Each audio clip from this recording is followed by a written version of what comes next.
Hi everyone, welcome back to Homegrown Handmade. I'm Allison, and today I'm really excited to share with you how to make gingerbread cookie Christmas tree ornaments.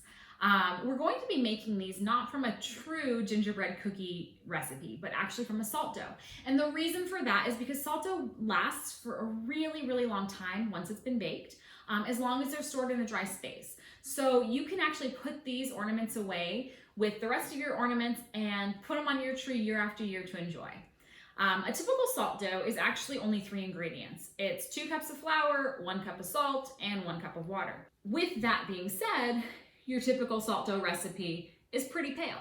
So in addition to the regular ingredients, I'm also adding 2 tablespoons of ground cinnamon, 2 teaspoons of ground nutmeg, and 1 teaspoon of ground cloves. Not only will this add a lot of color to give my cookies that real gingerbread cookie look, they also smell incredible, and they're going to make my tree have that little bit of that gingerbread cookie smell to it. So that's all I have for my dough. Very simple. Once my dough's made, I'm just gonna roll them out here on the countertop.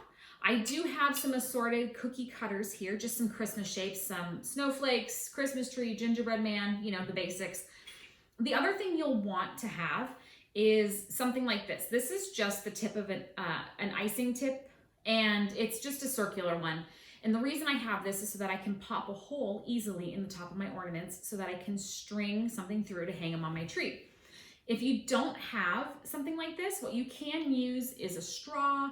I've even seen people online who've taken like a toothpick and they pop a little hole in the top of their ornament and then kind of dig it around in a circle just to open up that space before it's baked.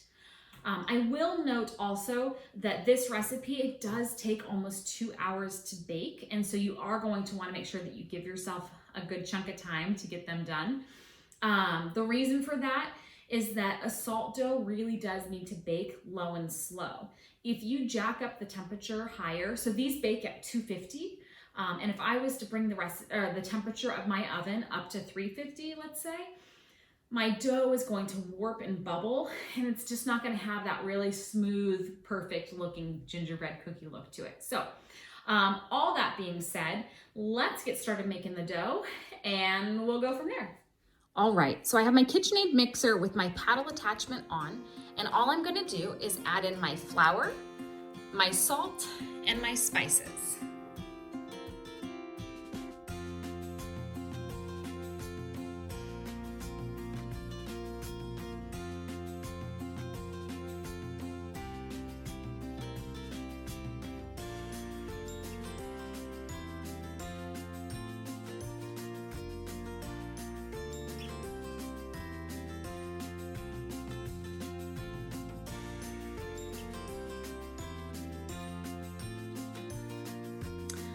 Now that my dry ingredients are just lightly mixed, I'm gonna add about half of my water and turn my mixer on medium heat or medium speed.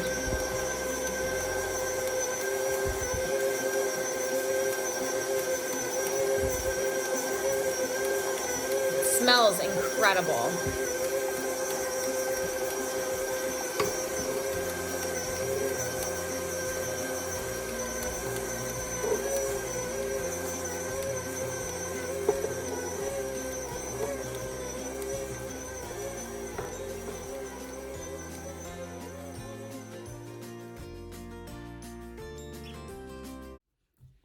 All right, so I've turned my dough out onto my countertop here, and I'm just gonna roll it out with my rolling pin. My rolling pin has these cool little rings. As you can see, I've taken a few of them off. They have different depths marked on them. And it's really cool because when you do roll out a dough, you know that you're getting it consistent across the entire bake, if you will. I'm gonna cut this dough in half because I find it easier to work with a smaller amount of dough. And then I'm gonna roll it out, and I want it to be relatively thin. So the ring that I left on here, the tallest one I left, is 1/6 of an inch. You don't have to be that precise. I don't know how you would measure that if you didn't have one of these. I will link this rolling pin below if you're interested in it. I really like it. But the reason I want my dough to be really thin is because when I bake these, if my dough is a little bit on the thicker side, it will have a tendency to spread out more and get these really kind of bubbly, rounded edges to it. And I really want everything to stay pretty uniform. I want my cookies to look the way they do when I put them onto my cookie sheet. So a thinner dough allows for that.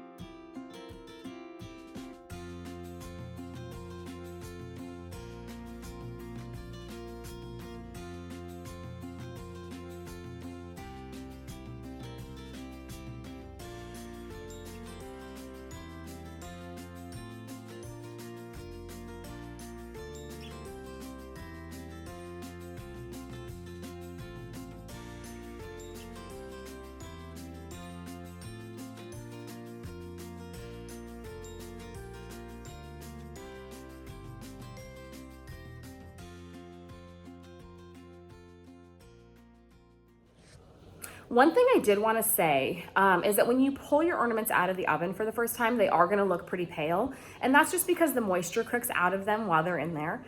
So what I do is I just take a cooking spray and I give them a quick spritz on top. You can use Pam or whatever you have on hand. I think I just have like a grapeseed oil or whatever. But really, you don't want to brush them with an oil because that would be too heavy, but a quick spritz of a cooking spray will be great. And it really adds in enough moisture to give them that kind of nice gingerbread cookie look, right? And then it also seals them off so that they'll last longer. Once you have that done, I just let my gingerbread cookies cool completely. And then I get out some puffy paint, right? Back to the 90s. Pull out my puff paint and decorate them. So I'll show you that next.